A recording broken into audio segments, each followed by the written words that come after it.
Chennai 365, an effort by SKS in association with social, sports and cultural bodies to do good to a vibrant Chennai.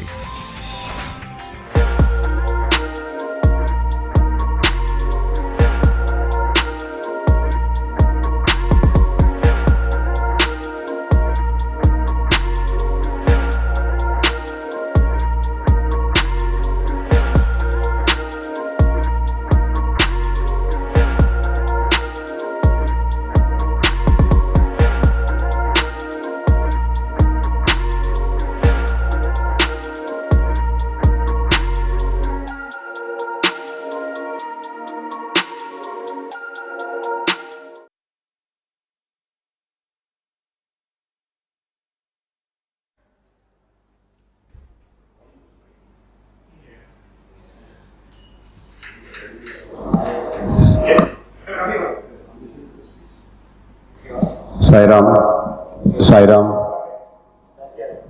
கொஞ்சம் குறைக்கலாம்.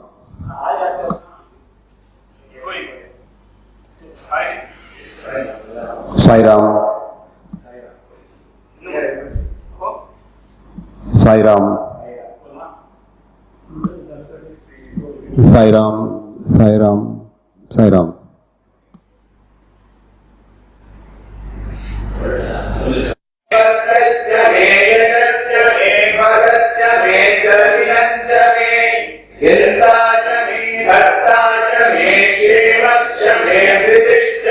विश्वं च मे महच्च मे संविश्च मे जातं च मे सूच्च मे प्रसूच्च मे जीवं च मे लयश्च मरुतं च मृतं च मे यक्ष्मं च मे कामयश्च मे जीवानुश्च मे दीर्घायुत्वं च मे नमिभ्यं च मे भयं च मे सुखं च मे क्षयं च मे सुरुषा च मे सुधिरं च मे. शांति शांति शांति. ओम नमो भगवते रुद्राय. नमस्ते रुद्राण्यवभूतो सहिषवे नमः. नमस्ते अस्तु धन्वने अभुक्यामुदते नमः. या दैषु शिवतमा शिवं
It's a great honor and privilege to have you here.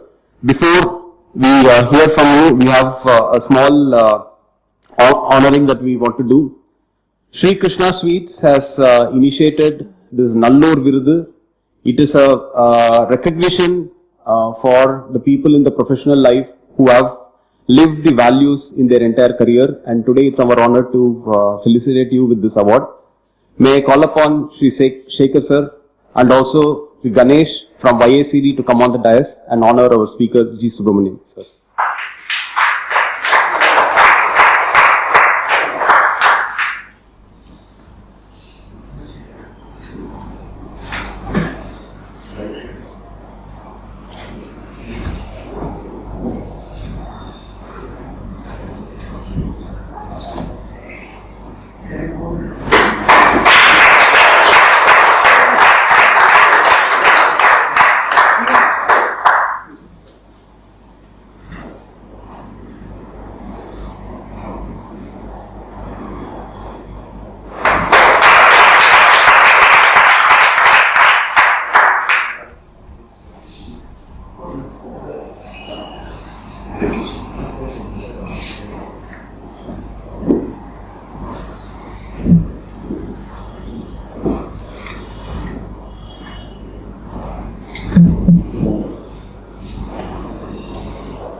Good evening to everyone present here.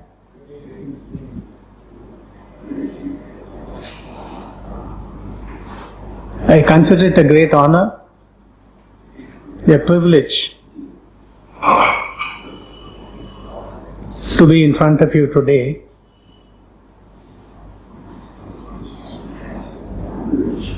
Before the commencement, Mr. Shekhar was just mentioning that unlike the normal level of attendance at these past 10 meetings, today appears to be a lean day.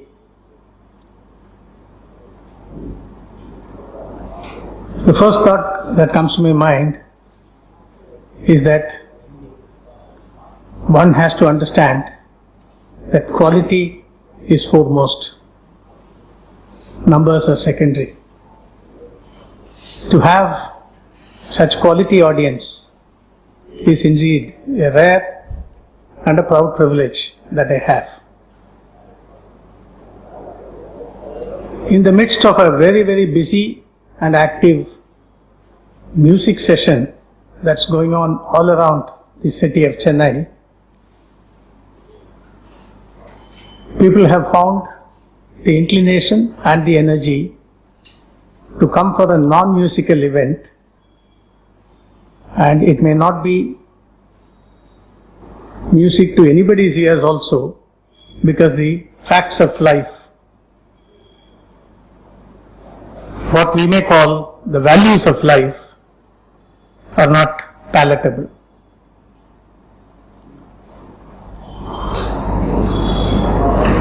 Probably I am an exception to the series of speakers that you have had so far, because like it was mentioned about these study circle meetings, the relevance of ethics and values to professionals with a focus on chartered accountants but also on other finance professionals today is going to be slightly different, because someone who doesn't know how to specialize in anything becomes a generalist. Someone who has his hands on varied aspects of life can only talk about some of them or each of them in a particular manner and not go into very great details of any particular area. And considering that such a knowledgeable, well-informed group of people are present here, it's also a very, very tough task to pitch upon what may be of reasonable relevance to most of the people present here. But then one has to use a discretion.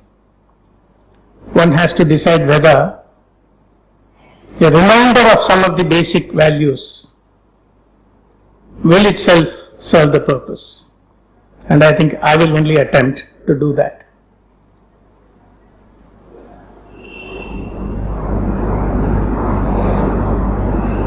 Avayar had said, "Aridu aridu manidarai pirattal aridu."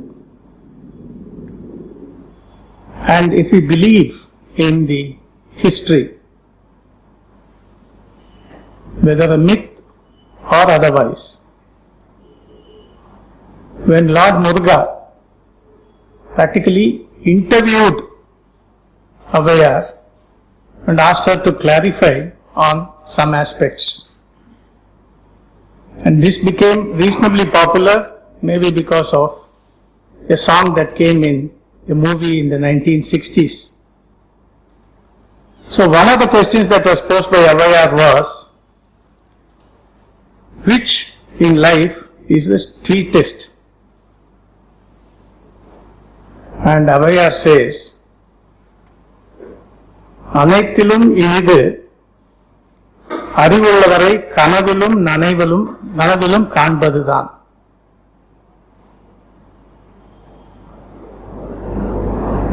The standing example is the person standing before you. அறிவிலும் ஆற்றலிலும் பெரிய உங்கள் அனைவர் முன்னால் நான் இங்கு இருப்பதுதான் இனிது, மிக இனிது, முற்றிலும் இனிது. When we say this,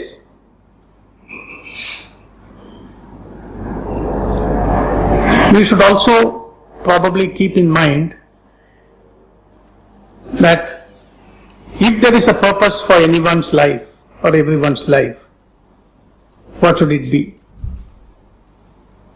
I would think in very simple terms, one's life should be meaningful to oneself and to everyone around. What in many cases happens is that the meaning that is given to the acts and deeds and the words of some people do not leave something in good taste. So avoiding certain words, avoiding certain acts, avoiding certain behavior will make the lives of other people as sweet, as pleasurable, and as satisfying as one would like to have his own life to be.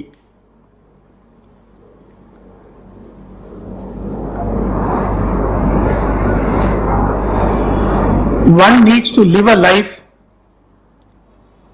of fulfillment. What exactly is fulfillment? A purposeful life leads to an enlightenment, and an enlightenment will ultimately result in fulfillment. How do we get enlightened? We get enlightened by reading materials, chanting Vedas, praising the Almighty, praising the Gurus, remembering the sacrifices that they have made in order to make our life as good as it is now, and that makes us realize something. And I am sure that the first step is a stage of introspection which gives you the lead. Each one of you just ask for yourself, whatever I have got in life so far, is it what I have deserved? Is it a minuscule percentage of what I deserve, or much more than what I actually deserve?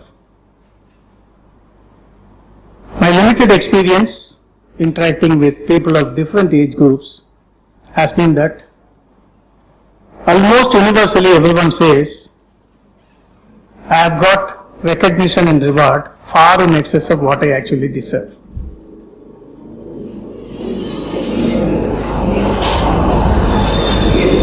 Think deep about it. I am almost certain that each one of you would have had your experiences in life which says that you have received greater accolades and greater recognition than what you actually work for or what you strive for. Very simple illustrations that when we talk to students of schools and colleges, there is one set of people who will say, I should have got 99% for each of these subjects, but then I got 95, 93, 95. I'm talking about the current day context. But really, if they have to admit the feelings, they will say, I thought I will get only about 70, 75, but then I got 95. It may be the grace of God, it may be the grace of the evaluating teacher. Old joke is something like this. I got 20 out of 100, a student tells his father. The student tells, I got 20. The father asks, out of? He said, out of pity. Because the teacher could not have given me anything less if the teacher was not a real teacher. So it's something where you come to realize from time to time that the rewards that are heaped on you are mostly disproportionate, and it is to your favor. If that be the background of each one of us, it means that we have something to give back. And if we have to give back, in what form do we give back?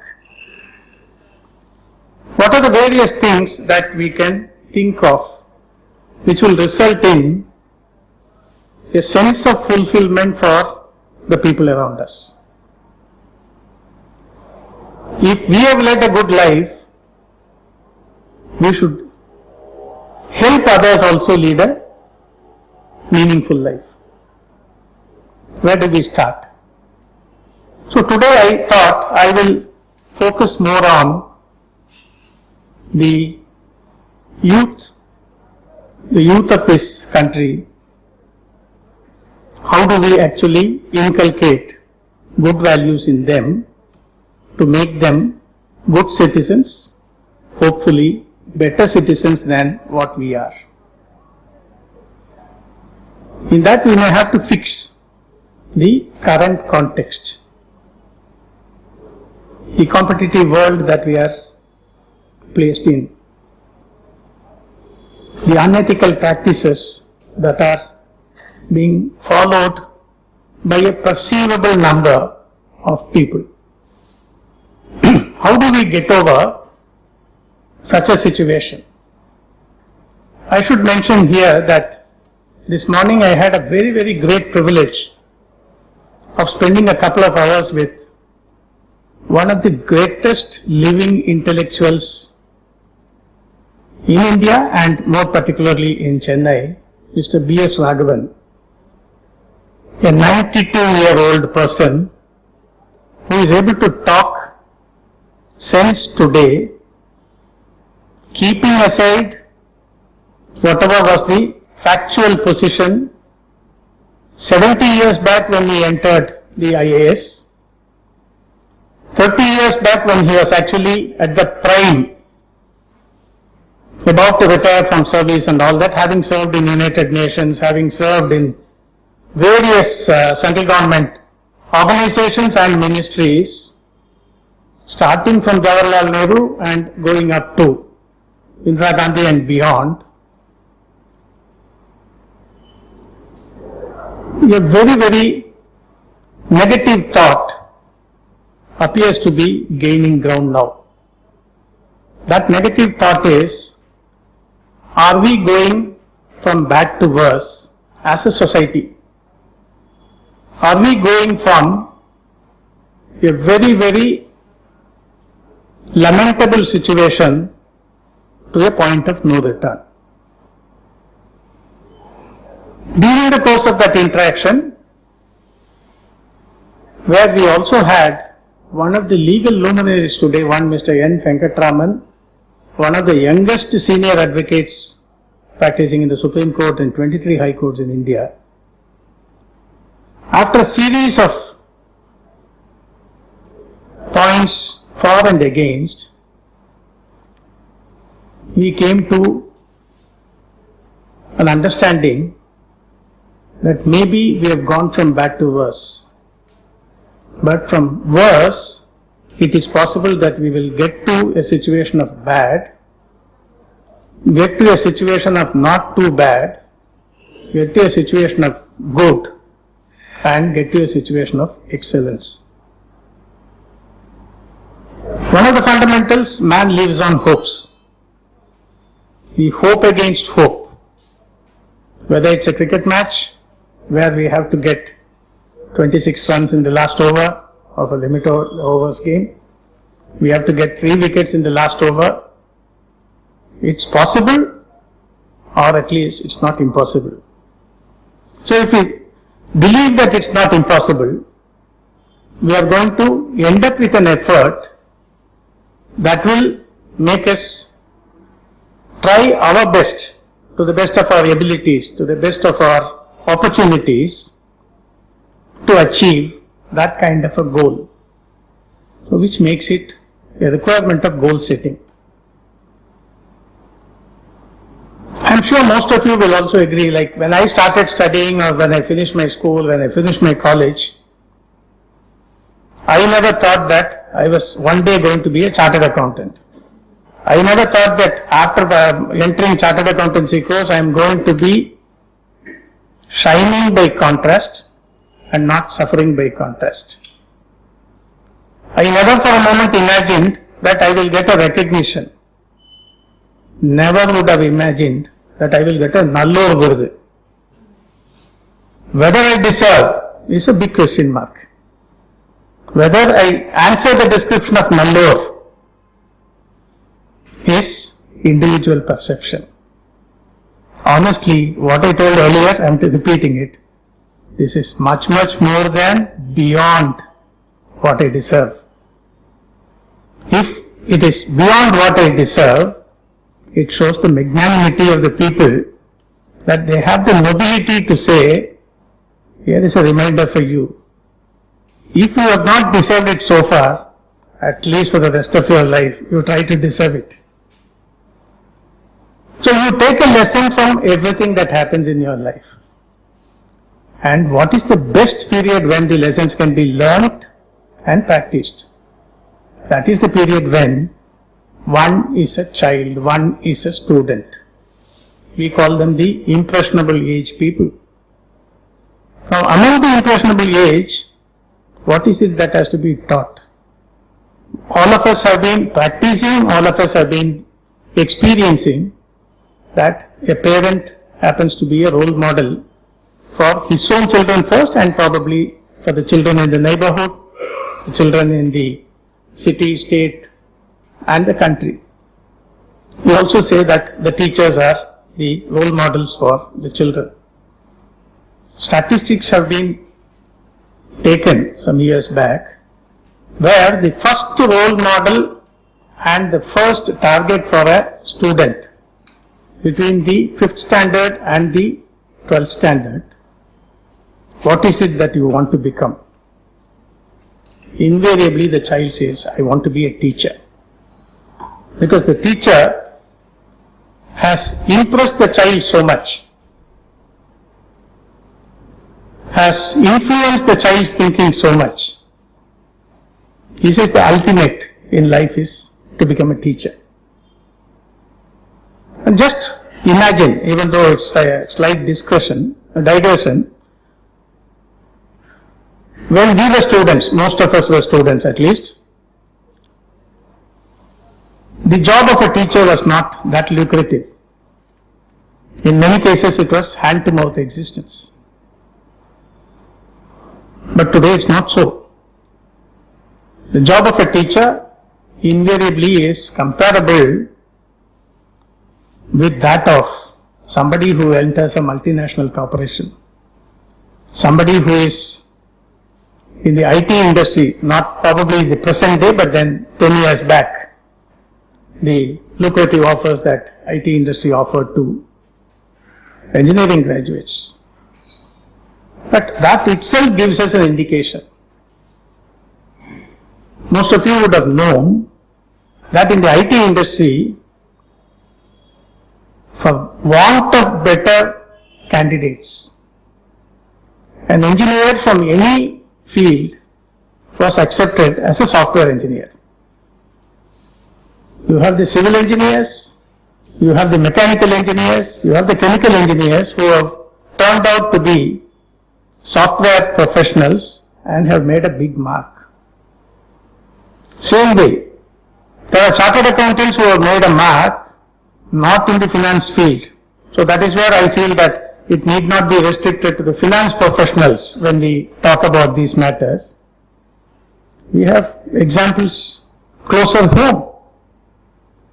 We have the case of Mr. Sesha Sai, a chartered accountant who headed Ashok Leyland, who headed Infosys. How is it possible? It's only because of the basic caliber of the person. How is the basic caliber built? It is built by practice of certain tricks you could call, certain traits you can call. You could also say that it's because of the practice of what we today accept as principles of Sanatana Dharma. If you practice those principles, you are bound to succeed, not necessarily in the chosen field, but in a field that chooses you. While introducing me, I was introduced as someone who has given up lucrative practice in 1996. True.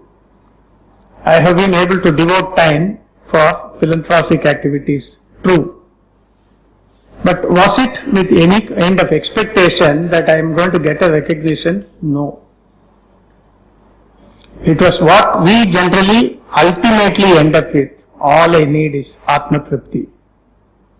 The satisfaction that I have been helpful to somebody. I have been a tool in the life of somebody's growing up phase, the ladder.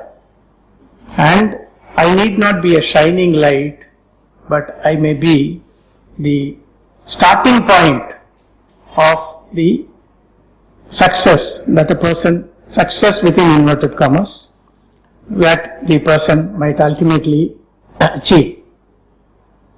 All this points to, again, I'll get back to the basic structure. How do we and what are the things that we train the children with? Necessarily, I will have to refer to an organization called the Initiative for Moral and Cultural Training Foundation. This organization is just about 7 years old.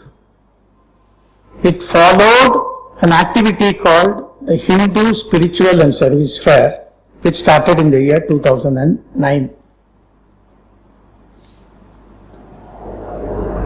It talks about the philosophy of Hindu. It talks about the basic structure on which the Dharma and the Dharmic principles are focusing. These are called the samskaras, 6 samskaras based on which actually the whole concept evolves. Some of you will be very familiar. Each year in the month of January, the Hindu Spiritual and Service Fair is conducted. Like the next spiritual fair is going to be conducted from the 28th of January 2020 at the Guru Nanak College. It's going to be a 6-day event. Why is it a 6-day event? Because they want to focus on the 6 samskaras. Each day will be focusing on one samskara. Now, what is it that it tries to impart to the children? It tries to impart to the children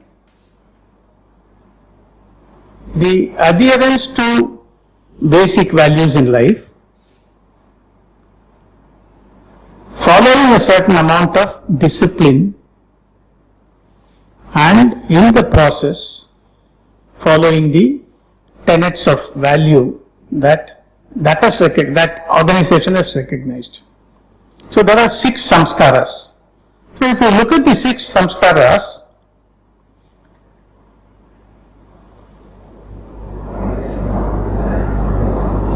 the first is preserve nature and ecology. Is there something very, very important? Is there something very significant? If we very deeply think about it, you find that many of us do not recognize the fact that we have interrelated and interdependent association with so many things in life. We are interrelated with other human beings. We are interrelated with other beings. We are interrelated with inanimate things. We are interrelated with nature. Somewhere in the last 1 year or so, some studies have been made where people have said we must eliminate mosquitoes in the world because they are the root cause for very, very grave health problems. But the study says if the mosquitoes are eradicated, human life will be in danger. If wildlife is eradicated in full, any animal for that matter, any bird for that matter, then life undergoes such a change that in the long run, the standard of life, when I say standard, it's not the materialistic standard, but it's the standard of one breathing, one freely moving around, one eating what can be considered as safe food, everything gets affected. So naturally we have got to preserve nature. And how is it done and how is it generally achieved? Things are getting revived.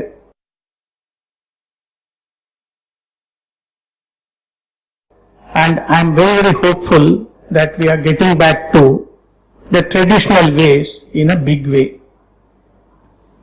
Some of you would have seen in the very recent past also, one form of worshipping the ecological happenings is what we call the Go Puja, worshipping the cow.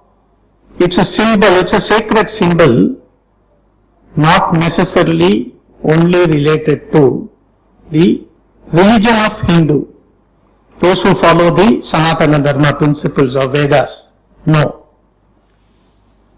It is to say that Mother Earth, Mother Cow and my own mother are people who will have to be revered. Therefore, it is just a manifestation of recognizing that we are dependent on animals, starting say with cow. Because of the practical reasons, the next Gaja Puja, we look at it probably from some temple or the other. Maybe in Adipuram in Tiruchur, where you find some 30 to 40 elephants parading and then beautifully decorated, respected. You hear stories of Kesavan, Guruvayur's most famous elephant. You see the 40 plus elephants that are in the Anakotaram very close to Guruvayur.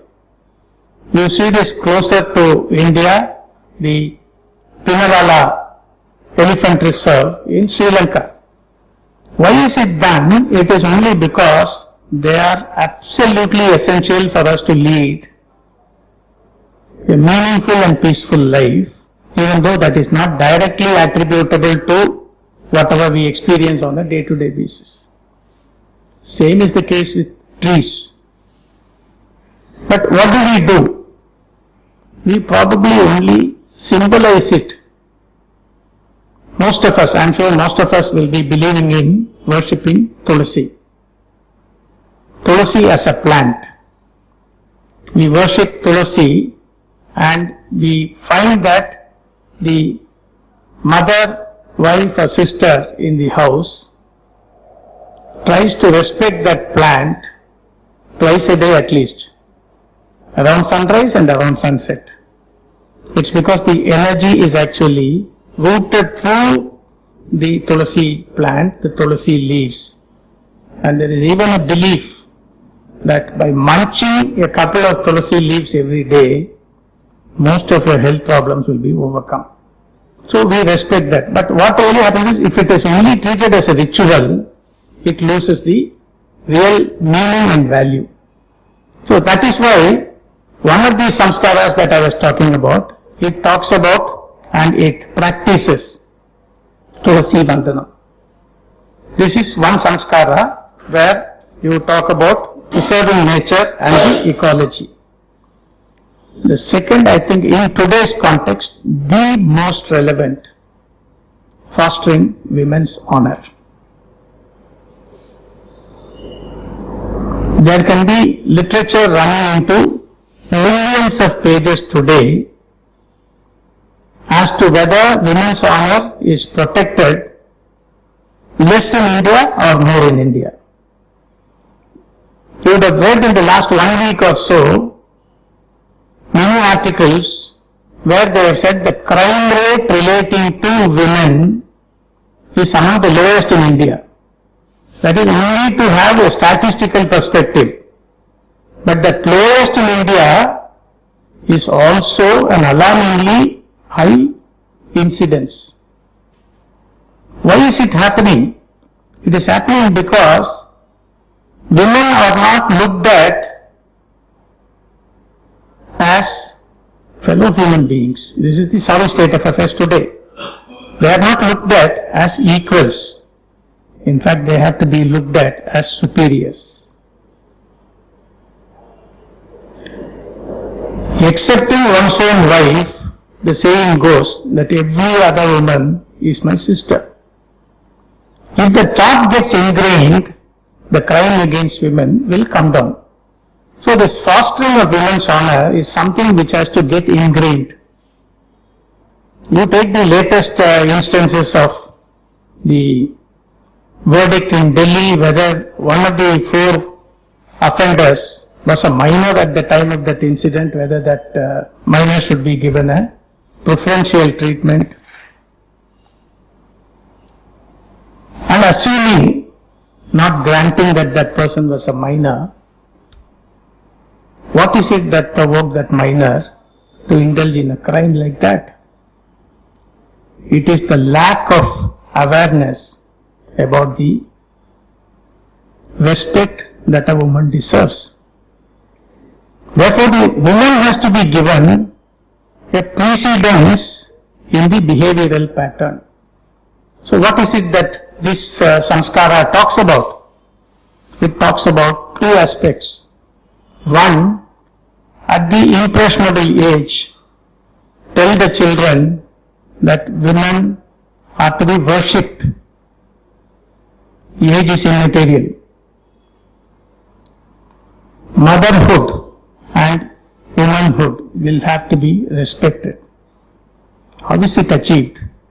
It's achieved by what is presently being followed as a Kanya Puja and Suvasini Puja. The Kanya Puja where boys, say of the age group of 12 to 18, do a Pada Puja for girls below the age of 12.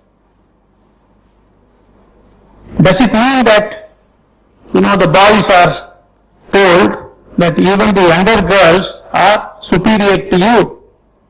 It's not to be looked at from the individual child sitting there who is being respected or worshipped. It is a symbol of the womanhood which is being worshipped, which is being respected. And when this practice started of this Kanya Puja, it's called Kanya Vandan according to this concept, many schools were hesitant to organize a program of this nature.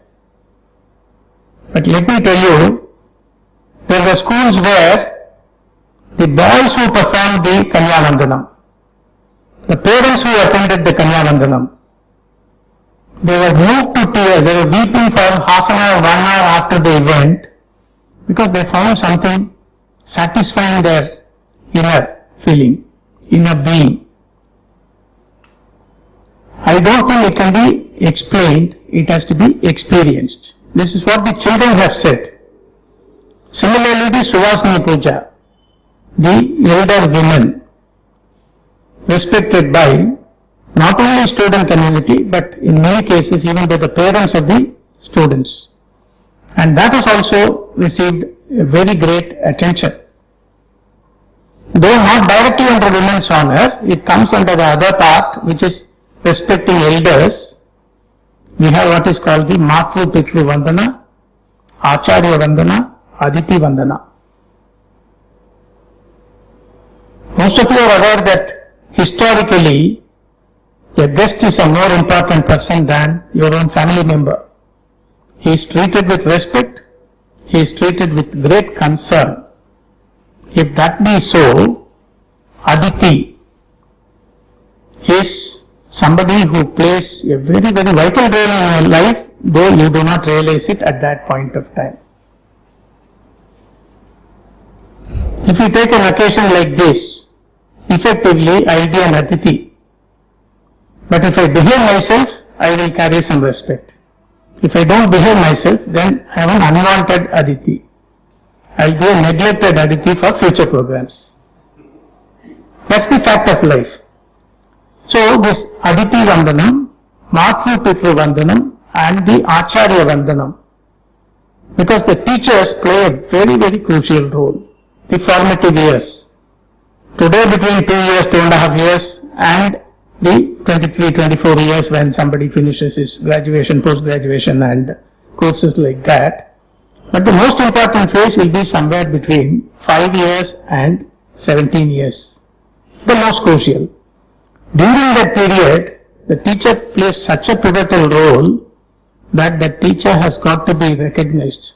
And let me tell you, the huge salaries that they get, the gifts that they get from the students and the parents, they do not give the kind of satisfaction that this expression of love, affection, respect, regard carries to them when the Acharya Vandanam is done. One illustration is actually the Padma Seshadri Balabhavan. When they started, they had reservations about doing this Kanya Puja, the Suvasini Puja and the Matru Pitru Vandanam. But by the time the program was over in about an hour and a half, there were 500 children participating in the puja with about 2,000 people being respected or being spectators. And I can tell you that each one of those 500 and 2,500 were convinced that's an expression which was overdue. Now, in many of the schools this is being repeated year after year. And I can also tell you, the heads of these educational institutions say the behavior of the children, the behavior of the boys especially towards the other children studying, where they have co-education, the girls are also in the same classes, the behavioral pattern has changed a lot. The respect that they carry for the teachers and for their own parents. The parents have come back and told, please conduct such programs as frequently as possible so that I gain in my own individual house the respect from my child who was otherwise not very keen to give me that kind of a respect. I was regarded as somebody who is a facilitator, but not somebody who is important in life, who is a guide. So what actually has been achieved by this samskara and what is going to be achieved in future. And I did talk about the hope that from bad to worse, from worse we are going to improve further and come to a level of excellence. These kind of activities will play very, very significant role. The third samskara is protect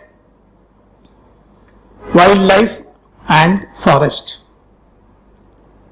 I did mention about the protection of wildlife because every animal is absolutely essential and an integral part of our life, though we don't interact with them or we don't meet them on most of the days that we live. Classic example, what I think was reported today, that the Madras High Court has permitted the deers that are in the Raj Bhavan vicinity to be transferred to the forest area so that they can lead a better life. If they lead a better life, the forest becomes better. If the forest becomes better, we live a better life. So what happens is protection of wildlife. When I say wildlife, it need not necessarily be a wild animal like a lion or a tiger. It can also be any other animal which may be feeding the other wild animals. But then we are not going to be protecting each one of them in a forest, saying that the lion should not eat any other animal, lion should not attack, the tiger should not attack. It's just not possible. It's something like, in today's context, the influential people, the influential politicians attacking each one of us in some form or the other. In legal, moral, ethical way, how we can resist, we resist. Beyond that, if we fall a prey, well, the only satisfaction we can gain is that our falling a prey is a lesson for the next generation or the next set of people. These are the pitfalls, avoid them, or these are the areas where you make changes to your life to make sure that you don't fall a prey. So protecting wildlife, and similar to that is the forest. All of us are scared as to what is going to be the climatic change, what is going to happen. Some report says that the sea is going to get into the city, and in about 30 years time, 50% of Chennai will be submerged in sea. Some people say that we are going to have heat generation which is far greater than what it is today. It will be almost next to impossible. All of us have experienced one thing. While we were students, we never had air conditioning, we never had the luxury of air conditioning, we were still comfortable, we were quite active, we were energetic, we were very happy that we had a good enough atmosphere. Today we find that it is next to impossible to manage a day. Place like Chennai, even during so-called winter, we are not able to manage without the benefit of an air conditioner. So what does that take us to? It takes us to the fact that we have not preserved. When I say we, it is mankind. When I say we, it talks about the various regions in the world and the balance between what has been the green cover and what has been the other areas which are exploited. And all of us are witness to what happened to Chennai itself 3 years back when you had the floods during the rains. Whichever lake had been taken over by commercial activities, including the present day educational institutions of repute, they have contributed to the problem for the rest of the people. So there has got to be a balance between the utilization of natural resources, including forests, and preservation of them. So that is the samskara which talks about that.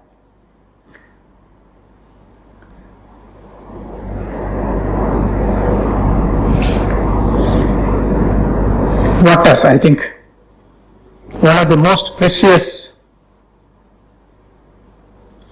part of our life. We have been sophisticated. Today I am provided with a Bisleri. If maybe a glass of water from somewhere else had been brought, I would have hesitated to take it, thinking that it might have some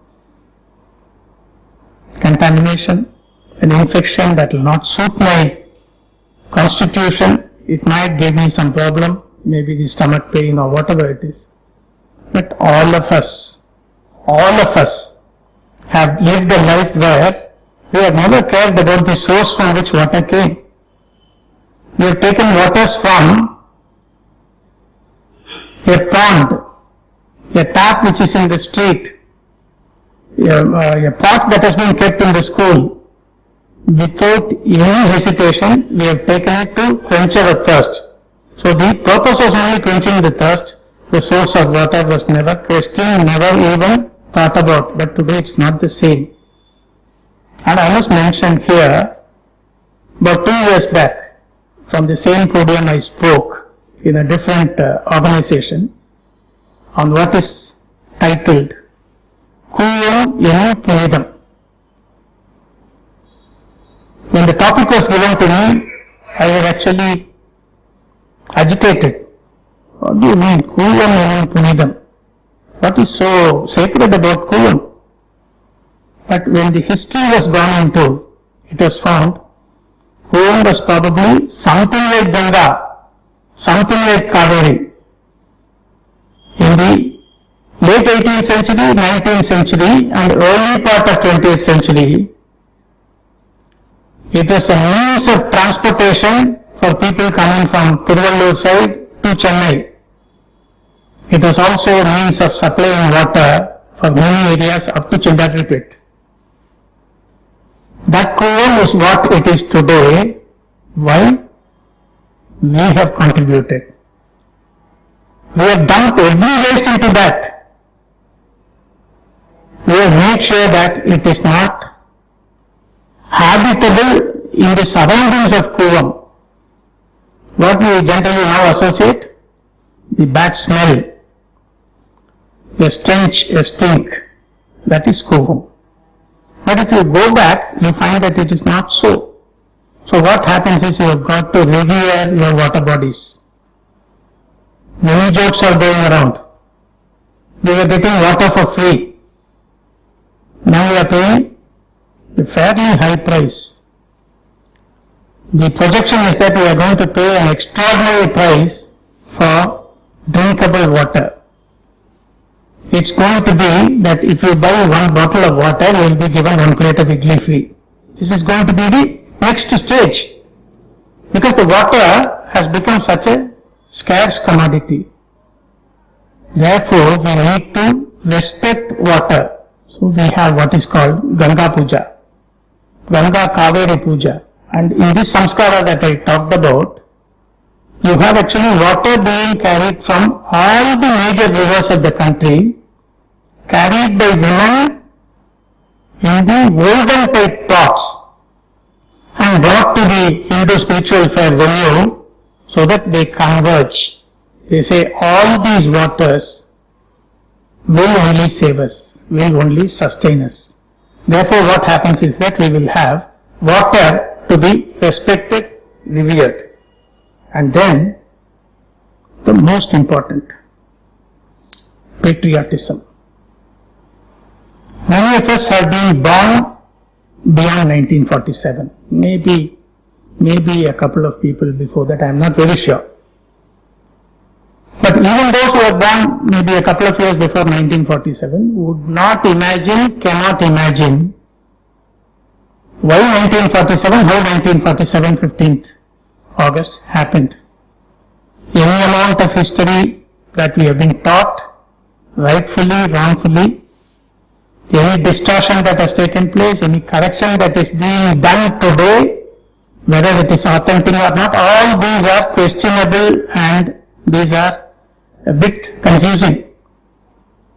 But the fact of the matter remains, India became independent, and of course as a corollary it became a republic on the 26th January 1950 because of the sacrifices, the great efforts that were made by the freedom fighters, recognized, unrecognized.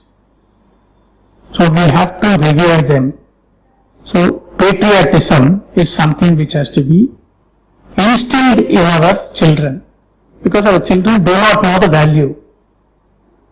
Last year, the Hindu spiritual fair, the theme was patriotism.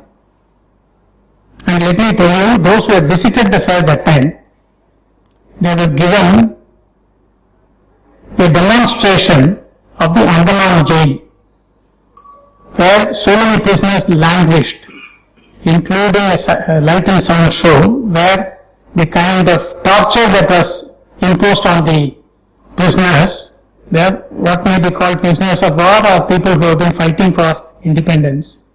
They were lodged in Andaman. The kind of sufferings that they had undergone. The kind of sufferings that somebody went through in Jallianwala Bagh. The life of Kattabomman, the way he was hung, that was recreated. Now that gives an impression to the younger generation that you have the patriotic fervor to be built in you, to be ingrained in you. So that was also done. And incidentally, this year's theme for the fair is fostering women's honor. I think it's one of the most appropriate things to do in the year 2020, January. And let me also say I am not marketing that because I am not part of the organization this year. I was there for the last few years, but due to other commitments, I am not in any way connected with the Hindu Spiritual Fair or the Initiative for Moral and Cultural Training in the current year. But I am very eager that I should get back to that when I am able to spend some more time and energy on that. So what happens is that if these 6 samskaras, which are just an illustration of the various values in life, are inculcated in the youth of the country, and each one of us plays some role in that, then that will actually be the motivating factor for people thinking about values, people who would like to practice values, and people who would like to promote values. Where I wish to emphasize on 1 or 2 points. The first, these people consider are values, Hindu values. What does that mean? Does it mean that it is peculiar to the Hindu religion? Absolutely no. As usual, of course, we have to depend on the Supreme Court to decide what we have known and what we should have known. The Supreme Court said, Hindu is not a religious concept. Hindu is a concept of the nation and its ethos. So when we talk of Hinduism, Hinduism doesn't really mean the practices that the professed Hindus follow. No, not necessarily. And when such is expressed, I must tell you, like in the Ayodhya verdict, like in the Kanya Vandanam, like in the other Vandanams that I had talked about, there are a large number of people belonging to other religions who have been impressed and who have followed it, including Muslims and Christians. We still have a lot of resistance when we go to Christian institutions and the Muslim dominating institutions. They have reservations about participating in such activities. But when you see, in fact I must also mention here, one of the things that is done is that in the Hindu Spiritual Fair, and I request each one to make a note, you will find the programs coming in the newspapers in due course, is what is called Ganatan, Bharatiya Ganatan. It is a congregation of 15,000 plus girls from schools and colleges singing some 20 songs on these 6 samskaras I talked about and about the national integrity and national unity in 10 to 13 languages. When the students come in the various buses, you find from certain institutions busloads of girls arriving with their burqa. But after they arrive at the premises and when they start singing, the burqa is removed. They are equal to or they look the same as everybody else, those who follow Hindu religion. It's a spectacle, not a sight, it's a spectacle. You have 4,000 girls dancing together, Bharatanatyam, Bharatamani Natyatam. Now these things are going to happen at A.M. Jain College, Manambakam, because they have a larger open space where these can be performed. These give us the glimmer of hope that if the children of today are brought up in this fashion, no compromise with their education, no compromise with their choice of education. But these are incidental to make them better human beings. If you are able to do that, I think the purpose of all our lives will be served. I told Mr. Shekhar that I would not like to talk for 1 hour, I would like to probably finish in about 30-40 minutes and then have more of question answers. But then in a subject like this, you get so much involved, it's not possible to stop because the thought process just keeps flowing and there's nothing of a prepared time frame in which you cover one aspect or the other. So if I have been taking a little more than what I should have taken on any aspect, it only shows that my experience in reading the minds of the audience and also understanding what will appeal to them has not been that good. But I don't think it's been that bad, but then it will only be that it's not been that good. Just a brief thing of what is the takeaway from this evening. Everyone has to earn and all of us are running after materialistic things.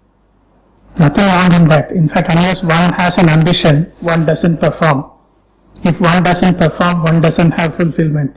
If one doesn't have fulfillment, the fulfillment for others is not possible. But earn any amount, earn any quantum of money ethically. Again, ethically, no one needs to define what is ethics. What is good behavior which doesn't affect somebody else is good behavior. What is ethical is what our Shastras had earlier prescribed, what our ancestors have practiced and what we ought to practice in our respective lives. So earn money by all means, but let those means be ethical. This will be one message that I would like to give to professionals. You have to be true only to one conscience, your own conscience and not somebody's conscience. If you are true to your conscience, you will be automatically true to the other people's conscience. One of the problems of conflict, we have a limited perspective, we have a limited way of looking at issues.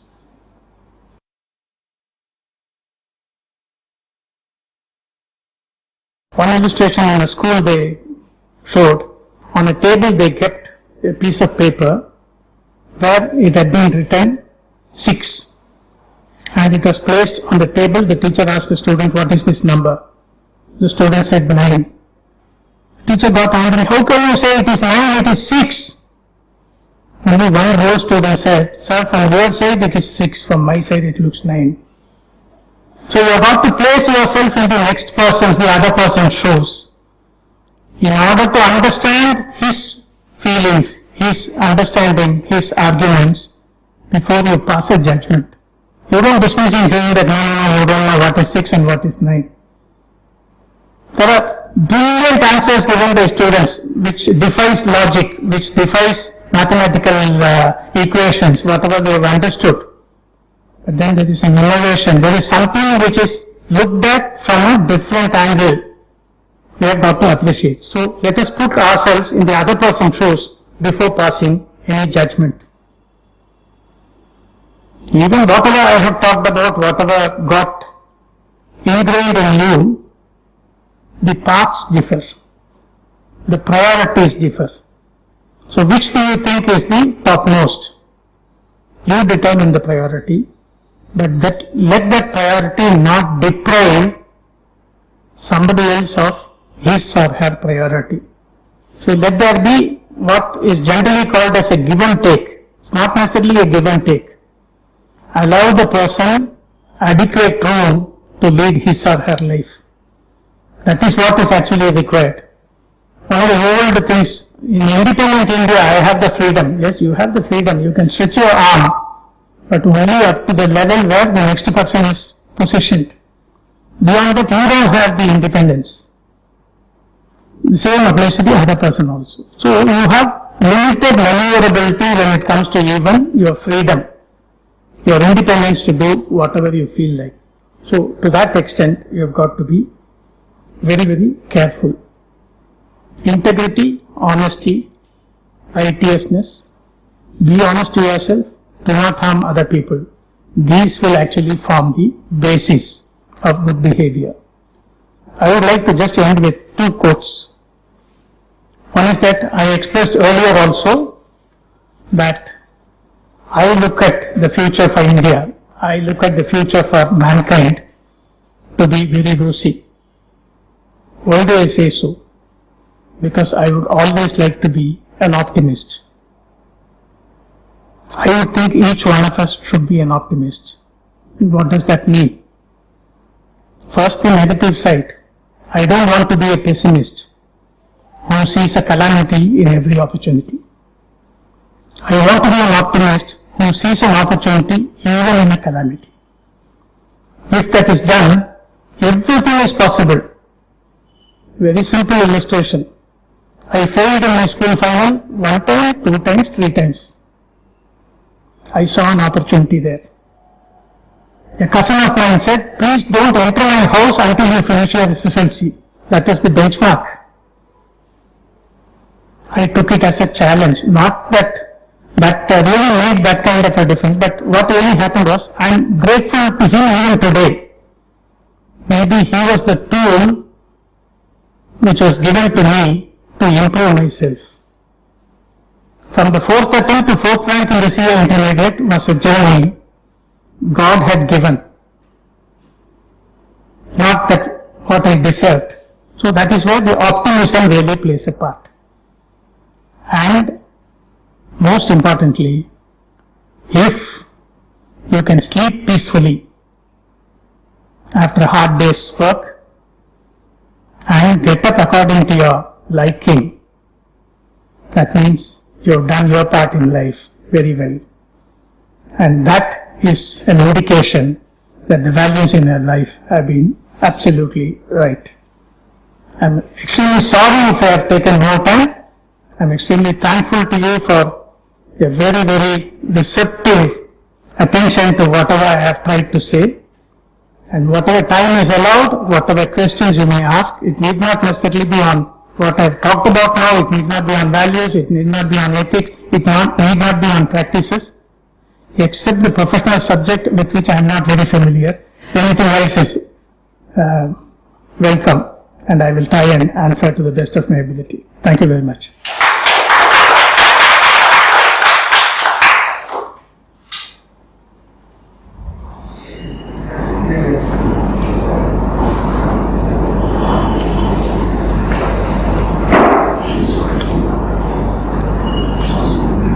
So do I take it that there are no questions? Yeah, please. Sir, the beginning of the field, you said that things are Going from back to... if it is a political thing, I don't want to answer.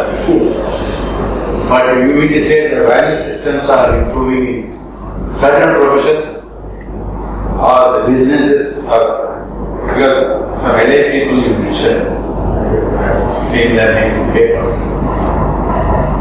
So on what basis this sort of understanding? Maybe it may take 50 years, 20 years, I don't know. Yes.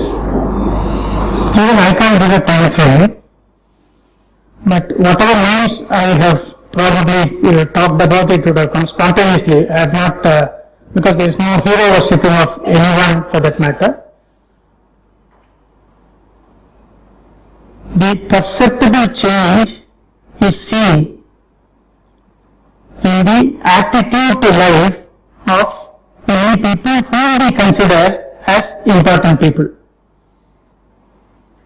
Like for instance, since you talked about, I will also give a couple of names as it comes to my mind.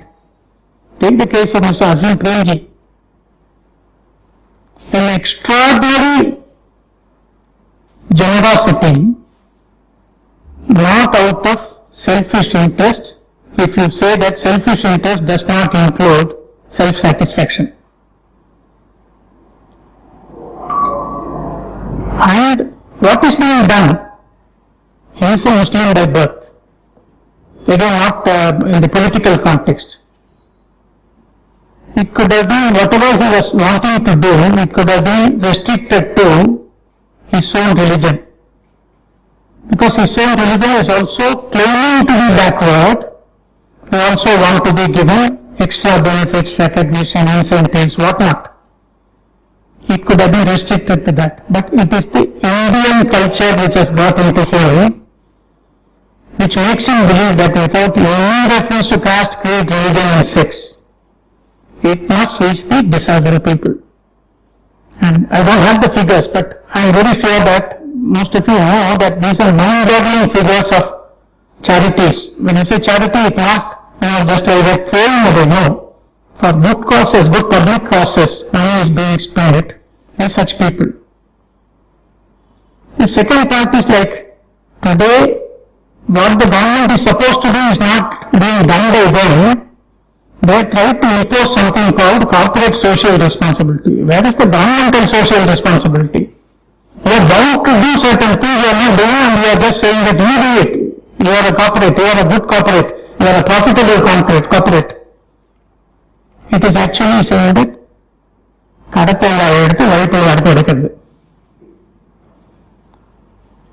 even before the CSR was introduced as mandatory, there are corporates which have been earmarking huge resources for good causes. Take the case of TVS Group, the number of schools that they have been running in and around the areas where they have had operations. Latest one I understand is somewhere in Hosur, about 10 years back they started. It has 1,500 students. Each one is taken care of as a VIP. This is what is called actually service to society.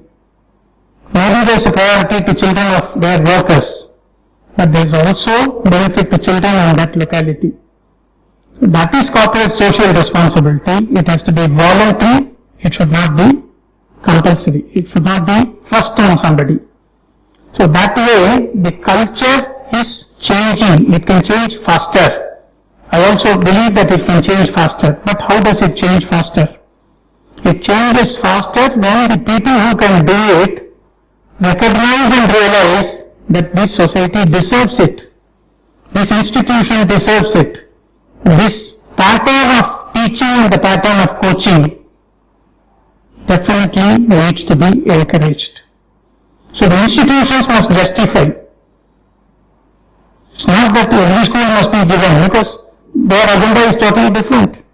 Many of the educational institutions, unfortunately today, are commercial vehicles. They are no longer pure educational institutions. That is why we had the proliferation of the maximum number of engineering colleges in the country in Tamil Nadu. The maximum number of vacancies in the engineering college in India is in Tamil Nadu. The maximum number of real estate occupants are the people belonging to these institutions, because they have just siphoned off the resources. It's a very sorry state of affairs, but then I think everything has the end point. It's not a point of no return. That is why I still have this great hope.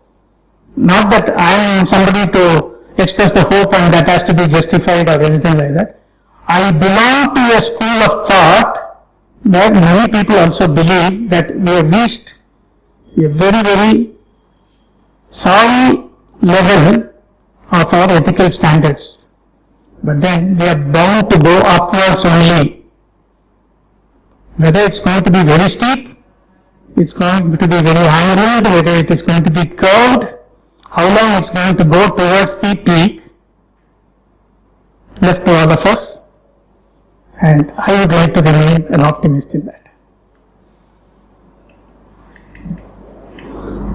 If there are no other questions, just to end it on a lighter way, I have expressed what I wanted to in so clear a term that people do not carry many doubts in their mind. The second, it has not had any impact that people do not ask any questions. But I will take the first one because again I would like to conclude as an optimist. Thank you very much.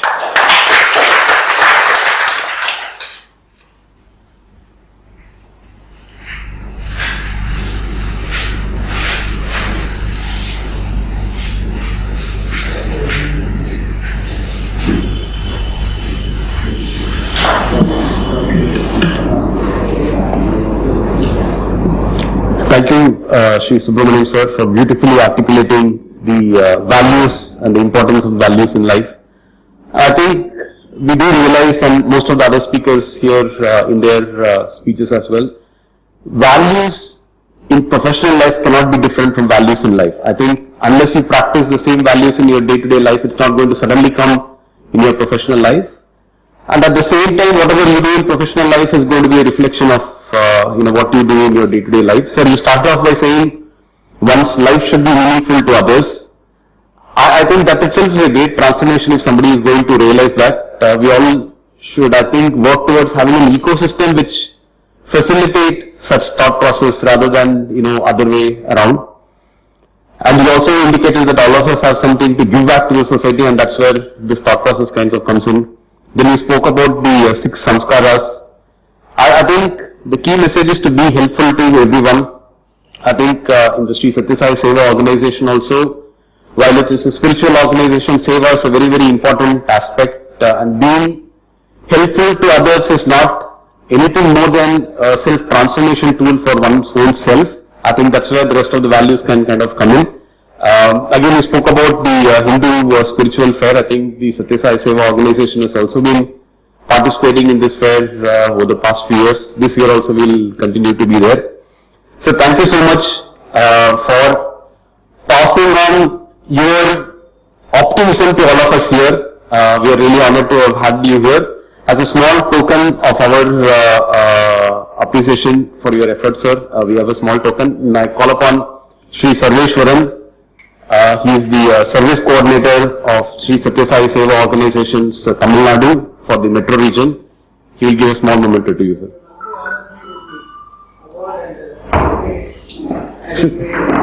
Please come.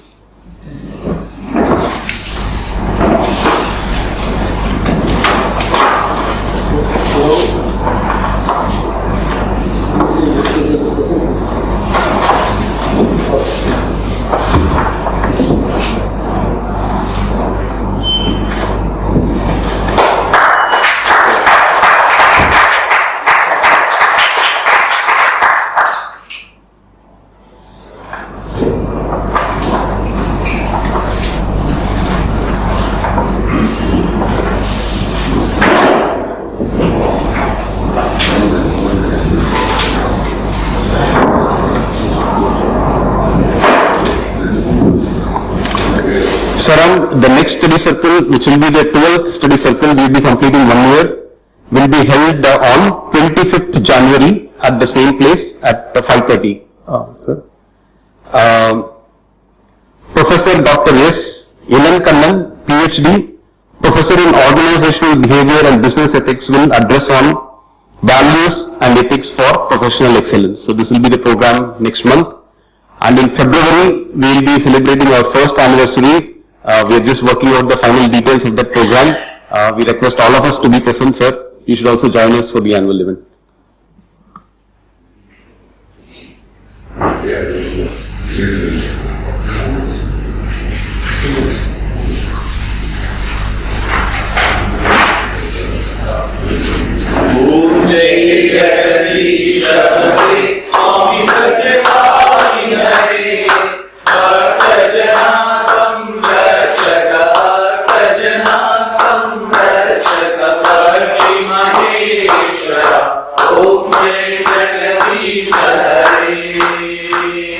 Sati Varana Shri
सुखिनो भवन्तु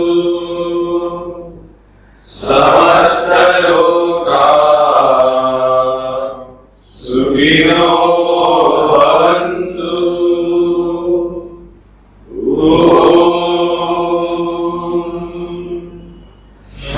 शान्ति शान्ति शान्ति। जय बोलो भगवान श्री सत्य साई बाबा जी की जय। Advocacy loved by one and all in India and abroad. Even before the phrase corporate social responsibility gained significance, it was textured into the group's value systems. And today, this phrase has been redefined by Mr. Murali as citizen social responsibility. Chennai 365, an effort by SKS in association with social, sports and cultural bodies to do good to a vibrant Chennai.